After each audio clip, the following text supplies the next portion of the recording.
Y'all know what's going on. It's time for another episode of Doing Time with Joe. I'm your host, Joe Baker. When a person comes to prison, the bills at the house don't stop coming in, right?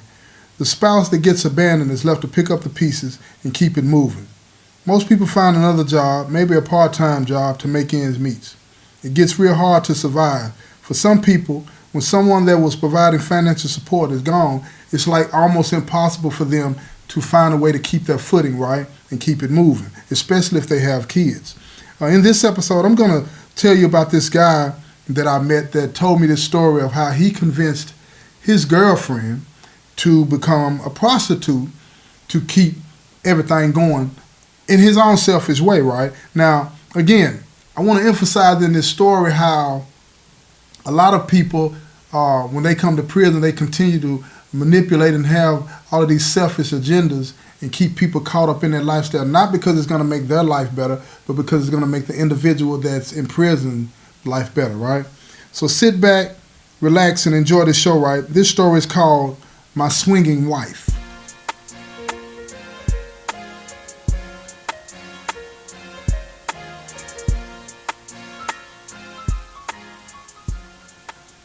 Check this out, y'all. Look here.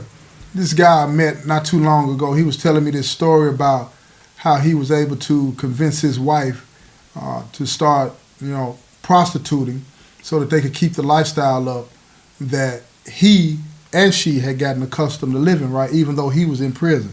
But let me give you a little background about this dude, right? He was a businessman. He wasn't in prison for any hard crimes, you know what I'm saying? He had gotten caught up on some tax evasion charges, so he owed the IRS some money.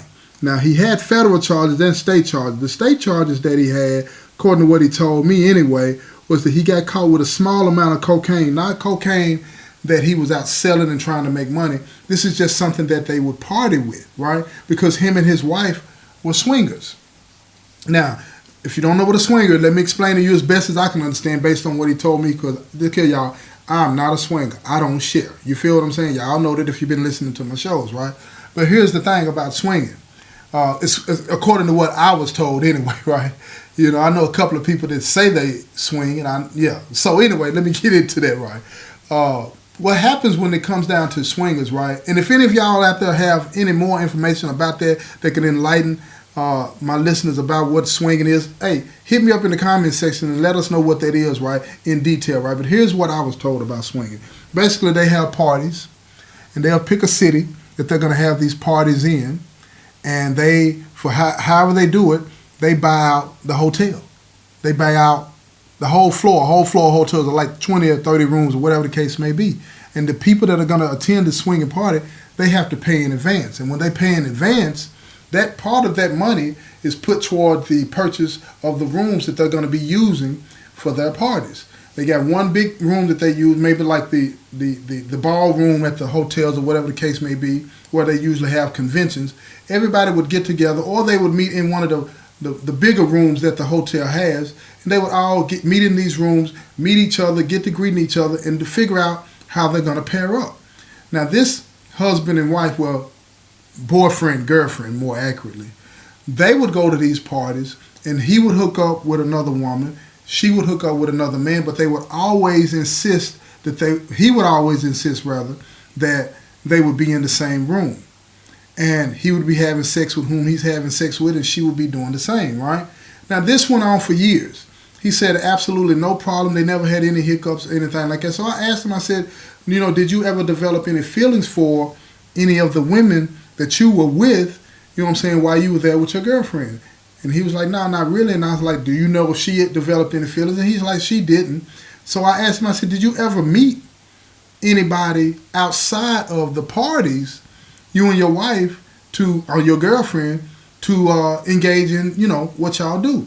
And he said, sometimes, because you make friends and you don't have to just meet at these parties. He said the parties, for them, was mainly to, meet different people. Once they met, who they met, they got friends with them, they would always want to continue to venture out and meet more and more people, right? He had a type, she had a type, but they stayed together because they loved each other and so on and so forth. But to make so that the relationship would continue to grow and they would stay together, they indulged each other's fantasies. Let's say that. Let's put it like that, right? So anyway, what happened in his situation is that, he was making a lot of money doing what he did. He said he was an accountant, which, they make a lot of money. But he said he was doing what he does, and he was just starting to live outside his means. He didn't develop a habit or anything like that. But having these parties, sometimes he said he would host them, and sometimes going to these parties and meeting the people that he was meeting, he said he started to live beyond his means, right? And not meeting all of his financial obligations. So he started to, try to cheat Uncle Sam out of his fair share, right? So he ended up getting busted and ended up getting a couple of years in the feds. I think he got 3 or 4 years in the feds for tax evasion. And then he got a few years in the state for the cocaine that they caught him with, right? So here's the thing. When he left, his girlfriend was left with all the bills. They lived in a nice area, nice home. They didn't have any kids, which was a plus. They didn't have any kids. So it was a plus for them. Kids are wonderful. There it is. But here's the thing about that. While he was in prison and the bills were coming in, he had these selfish desires and insecurities, which was amazing to me when he was telling me this, right? Because he was so open about it.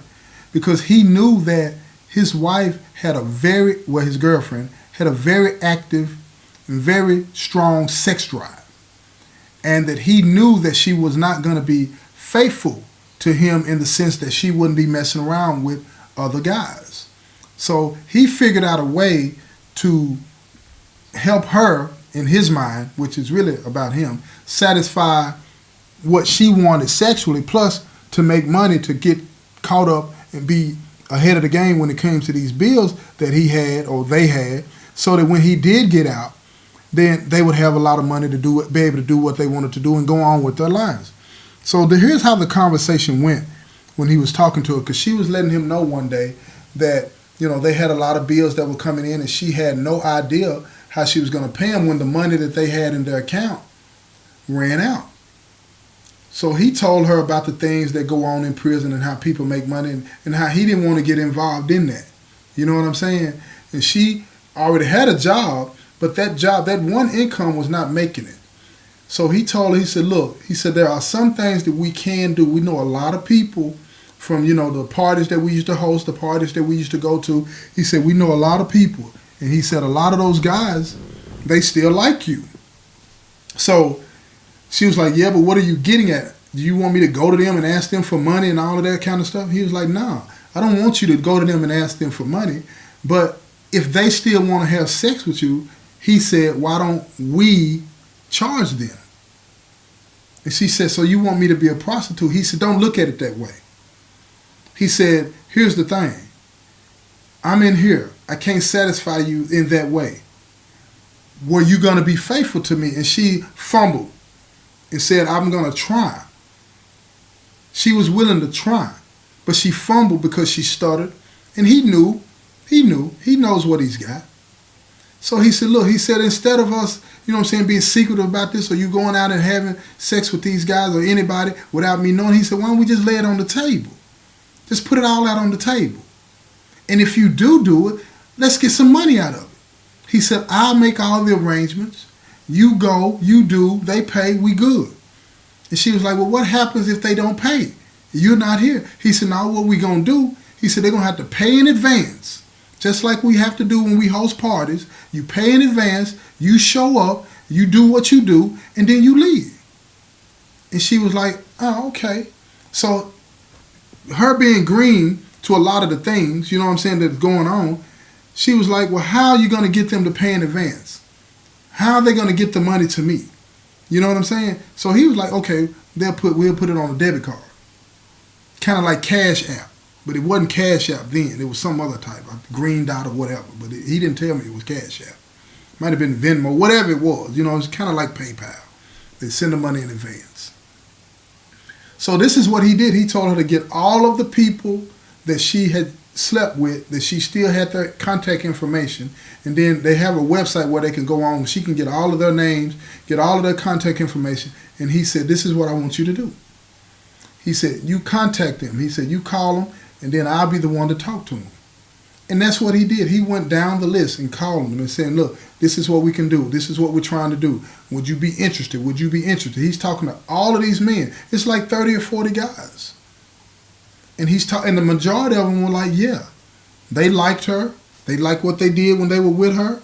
You know what I'm saying? And now they were being offered an opportunity to be able to do this anytime, as long as they paid.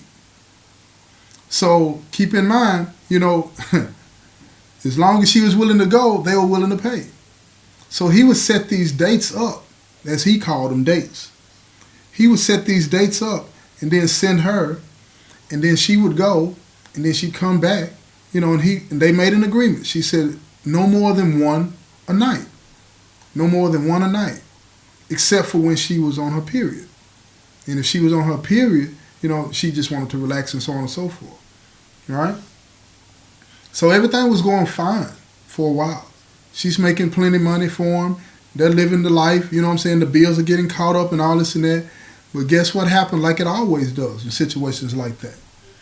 He's on the phone, so he's disconnected emotionally from the situation. But she's meeting these guys, and some of these guys are really starting to like her.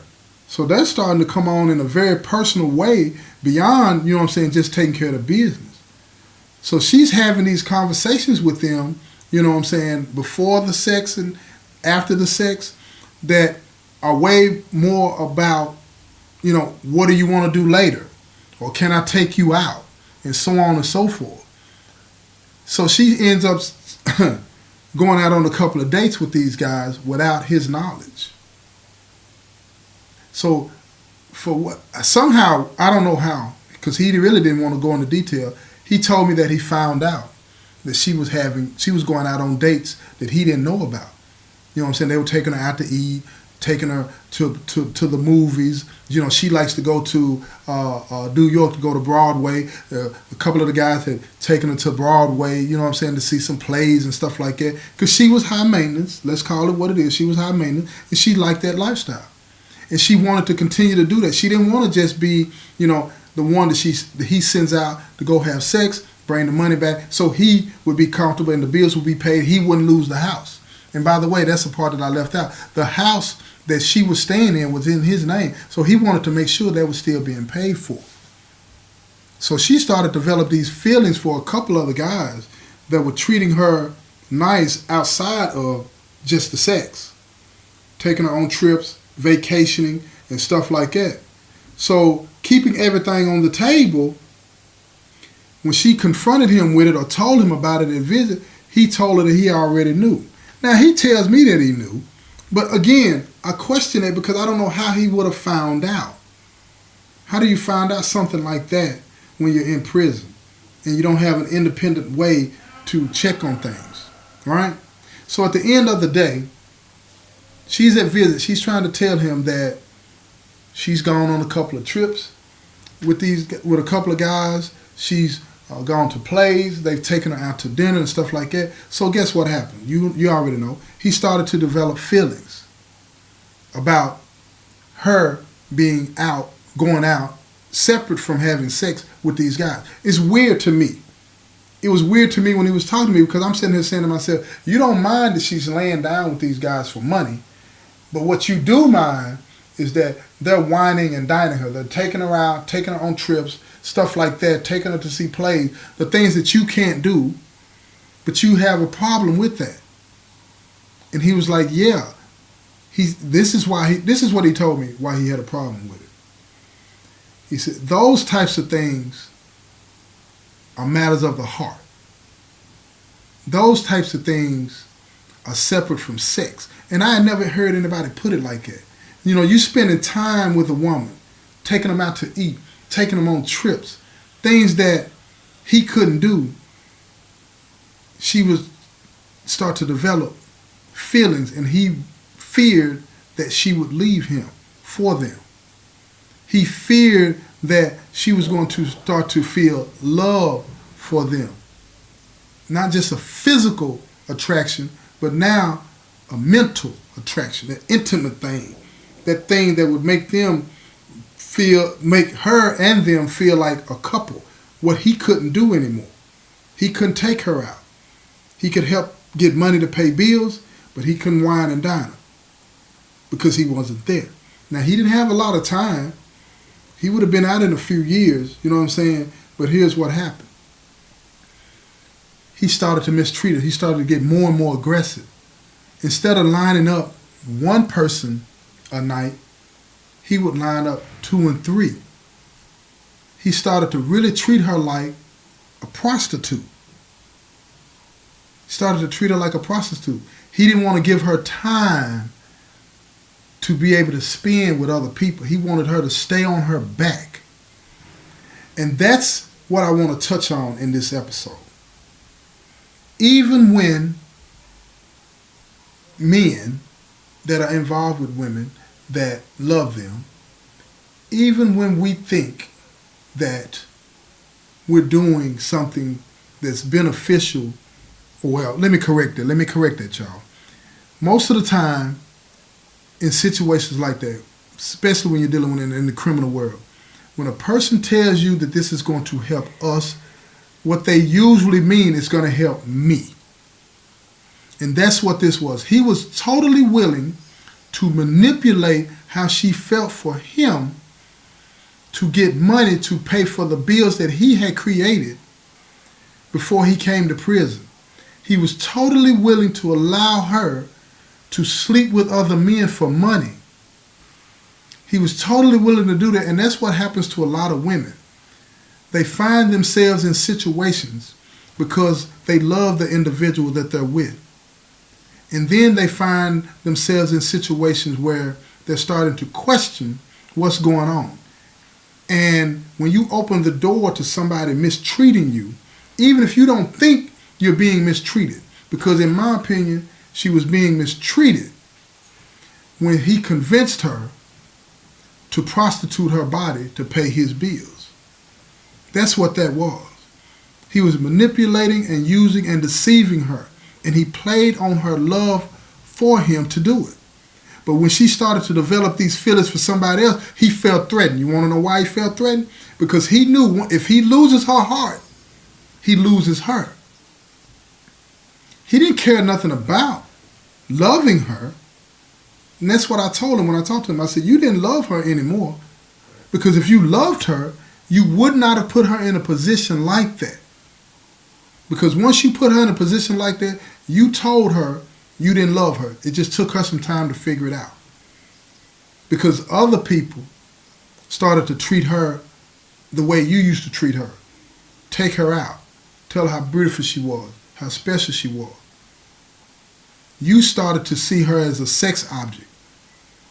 And you used her body to satisfy your needs. You wanted her to believe that she was going to do it anyway. We might as well get paid for it, and it's okay if you love me. That's what I was telling him. He didn't want to hear that, of course. And a lot of people don't want to hear that. But that's my message in this episode, right? You know, a lot of times you get caught up in doing things that you think are right, you think are beneficial to the couple. But the truth is, it's not beneficial to the couple. It's usually beneficial to the one that's going to benefit the most. Do the math. The numbers don't lie. And that's what this was about. Her using her body to make sure that he would be financially okay when he got out of prison. He wanted to keep the nice, pretty, fancy house that he had. He wanted to keep all the trappings that the house provided, the nice cars. He wanted to keep this reputation that he's straight. He wanted to continue to be able to live a certain lifestyle. And the only way he was going to be able to do that is to maintain and hold on to those possessions that he had accumulated when he was out. And he was totally willing to use a woman that he said he loved to get it and keep it. He's totally willing to do that until she started to develop feelings for somebody else. So if you find yourself in a situation like that, especially if you're dealing with somebody that's in prison, but don't get it twisted, these things happen, you know, with people that are not in prison. But again, if you find yourself in a situation like this, especially dealing with somebody in prison, question it. Question it. First, ask yourself, is this something that you would do independent on your own without any prompting from anybody else. And if the answer is no, then don't do it because somebody asked you to do it. And if the answer is yes, it's something that you would do independent of somebody prompting you to do it, then you might need to question that you have self-esteem issues because you're worth way more than that. You're not a piece of meat. You're not somebody to be objectified and used just for sex. Remember that. Remember that. I'm going to leave you with that, right? I'm going to leave you with that. This has been another episode of Doing Time with Joe. I'm your host, Joe Baker, and I say peace, y'all.